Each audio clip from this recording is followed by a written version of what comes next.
It's dinner time, guys.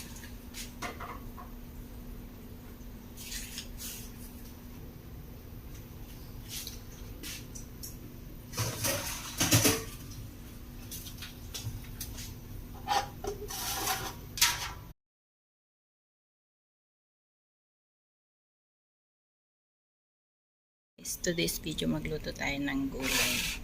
Carrot with cabbage. Ay, cabbage with carrot pala. Baliktad. So, ayan guys. Ito na ang ating gulay na carrot and cabbage. Na mix na dyan guys.